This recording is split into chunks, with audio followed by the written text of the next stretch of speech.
Hello, Forecaster here again, and we are back for episode 143. And as you can see, we are down in the bunker once again, and I've done some things in between episodes. One thing I've done is connect the MFE here to the rest of the power grid. So the system is now powering the base, just sort of. And I've also done some stuff with the control system. We made this multimeter last episode, and it turns out it has durability, so you can see that I've used it a bunch of times. Now, it seemed at first that I got this thing working.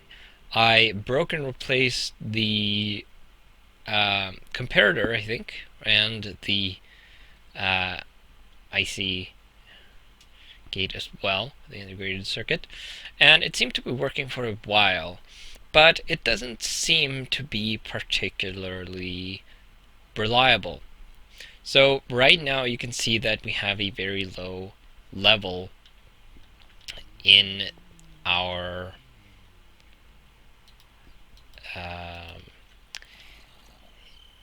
in the tank. So I would expect this to be outputting something into the integrated circuit, but it seems it's not, and I'm not entirely sure why. As you can see, it's outputting 0. It seems to be getting something in from this side, which is... Wait, it says out there. So the gate is, or the comparator is rotated wrong. Okay, so now it's correct. So that's probably why it wasn't working. And I didn't notice that the comparator was facing the wrong way.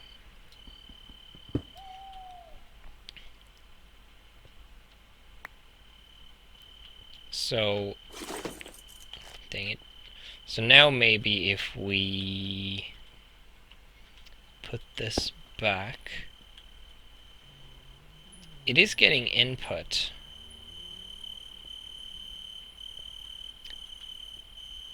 And it should be well below 14, so it should turn on the output. But it's not. I might replace this because I've been made aware of something else that I might use, which I'd forgotten was a thing. So there's an upgrade for Railcraft gates that essentially add leveled emitters and triggers, so you can deal with different redstone levels. So using that with a comparator might be an option instead. That will probably work better than this thing, because this doesn't seem to be working at all. Now we also have a problem over here. So I have this MFE, it's hooked up to the power grid, so it is draining slowly. Now currently this lever is on, which forces the processing system to remain dormant. Normally, like we set up earlier, we have this basic gate, and when the capacitors fall, it will power the red pipe wire. This will keep the coolant processing from running. Now, as soon as the capacitor is not full, that is, there is a slight dip here, this will turn off, which will allow some coolant into the processing system, which will heat the boiler a little.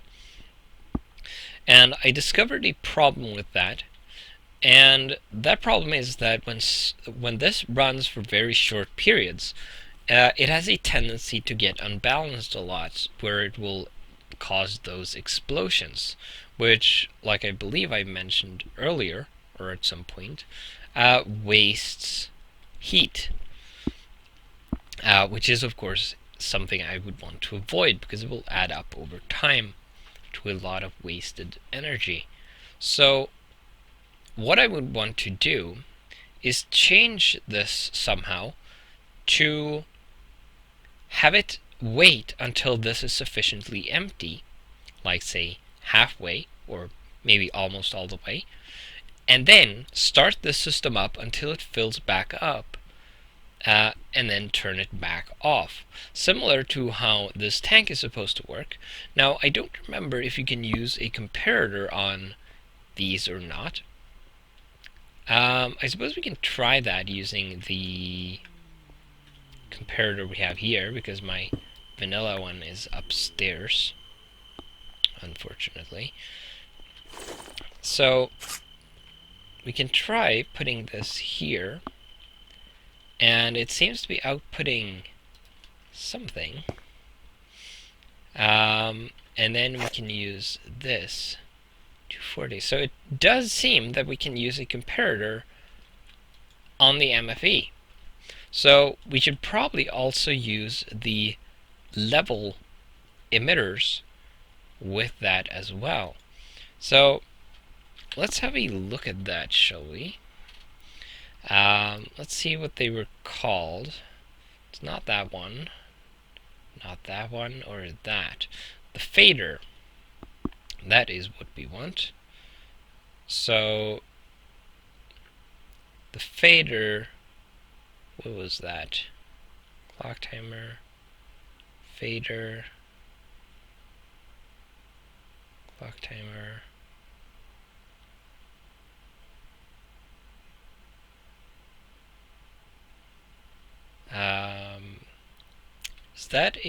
That's that one, the Redstone comp chipset, which is a comparator and a piece of redstone.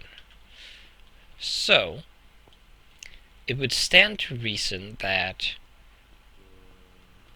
obviously I foresaw this and made that vanilla comparator just for this occasion, and am not at all easily confused and does things that I shouldn't do. This is all planned, you see. So if I were to go and get this comparator I totally made on purpose, it should be in here somewhere.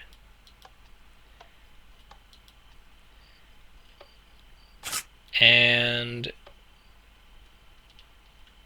I should have some redstone around here somewhere that I can borrow. Let's have this bit here. And then we are going to go downstairs to the laser table, which unfortunately will not run. We can have it set to redstone or comp chipset. The lasers will run for a bit because they have some power stored up, but I doubt that will be enough. So what I'm going to do, yes, so I have this peat-fired engine set up, which I'd forgotten about actually. We also have some power buffered in these apparently, which has been let out, depleted. So we have this powering the lasers, which is quite slow. So this is going to take a while, probably. So what I'm going to do is I'm going to come back once this is done, and then we will continue. So I will see you then.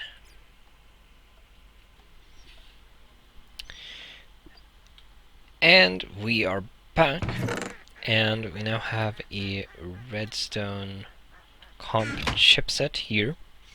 Now we're actually going to need 2 of these, of course, maybe more actually, because well, no, 2 should do, I think. One for the coolant level control and one for the power control. We're also going to need another comparator. Two actually, one for the system and one to make another comp chipset. Now this should be quite a bit quicker, especially since the power stored up in the lasers should be enough. So you should get one comp chipset gate. There we go. So I've never really used one of these before. So we're going to head down to the bunker again and try it out. And I'm not exactly sure where I want one the most, because I pretty much want one in both places about an equal amount. Now what I'll probably do is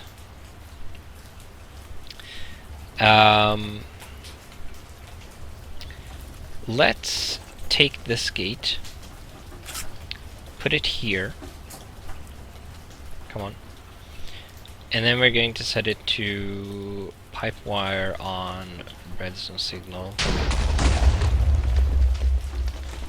on. Then we can remove this for now. And I'm going to grab another cobblestone structure pipe, and we're going to put them across here, like so. Then we can take the comparator and put it here. Now this is of course in preparation for a potential second processing system, which would be here, covering these 3 blocks. So I couldn't have the comparator sticking out in that direction. Actually, we might want another structure pipe here. And then we are going to put the gate, I'm going to put it on this side just for looks, basically. So now we have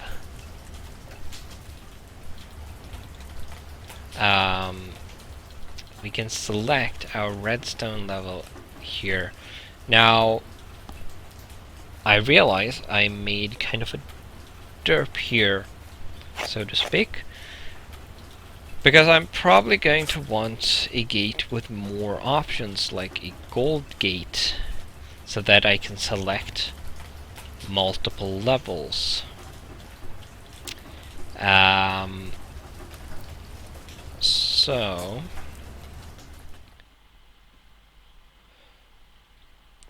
for brevity's sake, I'm simply going to undo that, so to speak. So I'm going to return the basic gate, which ends up there. Then I'm going to throw away this gold ore gate and give myself, those are diamond, these are gold. I'm going to give myself a gold ore gate with a redstone fader. So I essentially just moved the fader from the regular gate to my ore gate, just to be a little quick about it. We're going to put some red pipe wire here. I'm going to need another couple of those. I have one, and then I have one that goes down to the gate with down there, which I can grab if I take another gate and put it. Oh, you don't have any pipe wire on you, huh? Let's put you here then. This should do. So now we have pipe wire there. That will keep that on, and now I can claim this and get this bit of pipe wire. and we can bridge this gap there. So now we can select a number of redstone levels where we want this to turn on. Now I'm not actually sure how I want to do this. So we currently have a redstone level of what? 14? Currently have 15 apparently, which doesn't feel right. I might want to replace this with a vanilla comparator, because this seems wrong, because this does not seem to be above the 5th. I would expect level 15 to be full. What I'm suspecting is happening is that the gate does not quite know how to handle the output from this comparator from Project Red, which makes it weird. Although it should output vanilla redstone vanilla redstone levels unless the block it's outputting into is a Project Red gate or wire, I would presume. So I'm not entirely sure why this is happening. But presumably we would want to have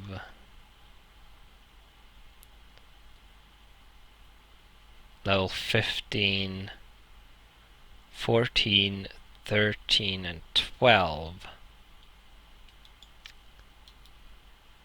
I can have a gate side only, but it doesn't exactly matter. That actually stops that from working, which is strange.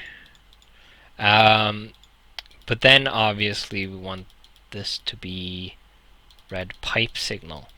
And so any of these 4 levels are going to turn the system off. When it goes below level 12, that is 11 or lower, none of the actions are going to keep the red pipe signal going. So the system will turn on. And if for some reason it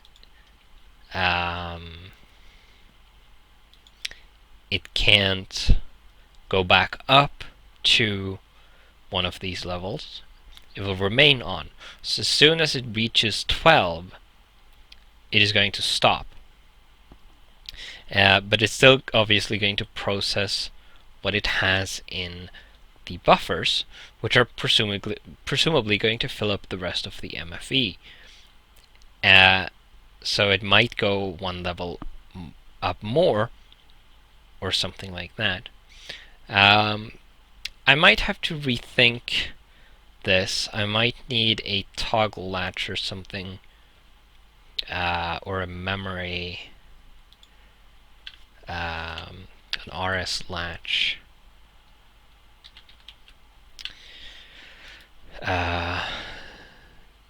And make a slightly more complex control system to ensure that this works properly. Because the toggle latch, which I probably put upstairs, I would expect, it can be toggled on and off from both inputs. The RS latch can only be toggled on from one of the inputs and off on the other, which means that you can make sure that it doesn't accidentally switch states when receiving a signal on one of the inputs. So you can have a clearly defined on side and an off side, which means that as soon as the power level hits 0, we can have a signal turn the latch on and use that signal to turn on the processing system, and then it will never turn it off until it reaches 100% again, upon where we will have a signal go to the off side and it will turn the system off. And the sides will never interact with each other, so if it empties, the system starts, then fills back up a little, and then immediately empties, like we had with the coolant tank. It won't toggle the state of the RS latch again, because because it can't. The latch will not allow it. So that will probably be the best solution. The most annoying part with that, or the most annoying thing about that, is space. Having these gates will take up a bunch of space. What I might do is I might try to fit them on kind of a wall thing here, made up of covers, like here, vertically like this, and then have all of the gates needed on this wall. And then I can have an output to this line of structure pipe that goes through here. It can interact with a gate, which transfers the signal into pipe wire, which goes to these gates, so I don't have to move those. And then I can just extend the structure pipe this way and put more gates on it once I have, or if I ever put in a second stack. I think that would be the best solution. And then I would probably... Is this running? It's running. Probably want to turn this off. Yeah. And then I would probably have a similar setup for this tank with another RS latch. So I'm going to have to work on that between episodes. And there goes the exploding. So nothing to do with that right now, I'm afraid. I'm going to have to do some crafting and a bit of planning in between this episode and the next one. What I want to do now, I just remembered that I still have the advanced miner set up out on the beach over the hill. So I will probably want to go check in on that. I'm going to charge my... Yeah, those don't go in there. It's kind of a wishful thought. They might, but oh well. I'm going to charge my energy pack up a bit before heading out there, because there might be monsters. Since by the crickets it appears to be nighttime. That'll do. Just don't want to go out with the energy pack nearly depleted. But yeah, I still have the advanced miner set up on that beach, and it might have run out of power now.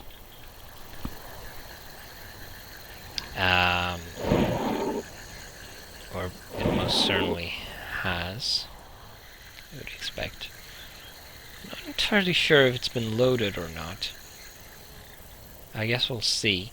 I think it should be loaded. It should be close enough. But I'm not at all sure of that. Now if it has run out of power, I want to see if it has drained the scanner, which I've upgraded. I'm not sure if I've actually mentioned that. I might have. But at some point between episodes, I upgraded the scanner to an OV scanner to allow the miner to operate in a larger area. Oh dear. Well,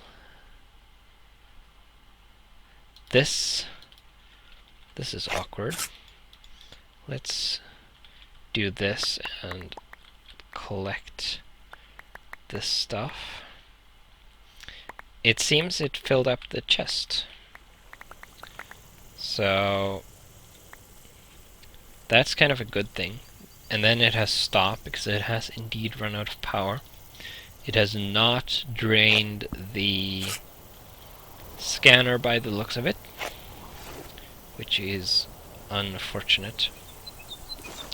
Let's see what it's found. A lot of limestone by the looks of it. 1 block of rutile ore. Quite a bit of iron. Some lead. More iron. More lead.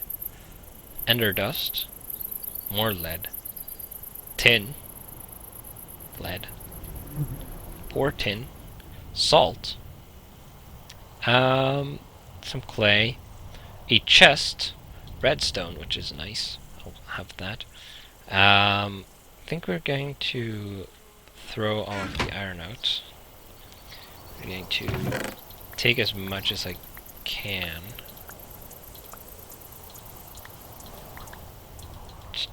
Which it turns out I have to leave almost all of it. Still, that's a lot of iron. And I was just running low as well, so that's perfect. But yeah, so the miner has not drained the scanner, which is unfortunate, because I have one problem with the miner, the advanced miner, and that is that because of its large buffer, because one of the components is an MFE, so it has a buffer of 4 million EUs. That means that if you have something that, like an MFE or something next to it, that continuously feeds it power and keeps the buffer full, when it is done, it can no longer use that power. And if you move it, if you collect the advanced miner, you lose the power, because you cannot pick it up with the buffer. It will empty the buffer when you pick it up. So you will lose 4 million EUs, which is quite a bit, actually. Quite a bit. So I was hoping that you could prevent, instead of feeding the miner's buffer directly, since it appeared to be using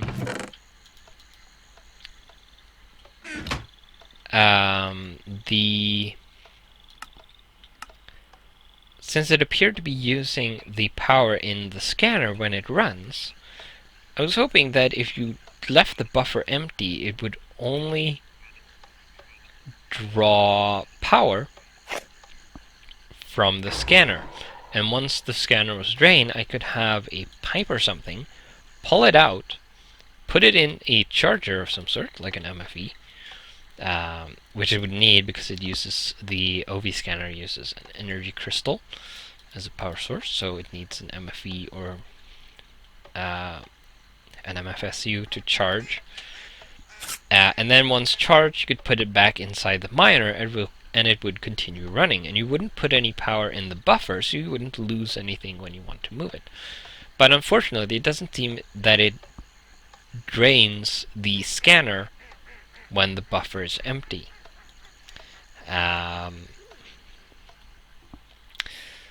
So unfortunately, that is not going to work.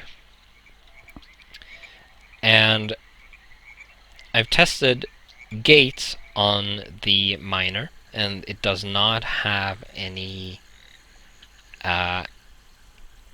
actions or triggers for the power levels. Triggers specifically is what I was looking for.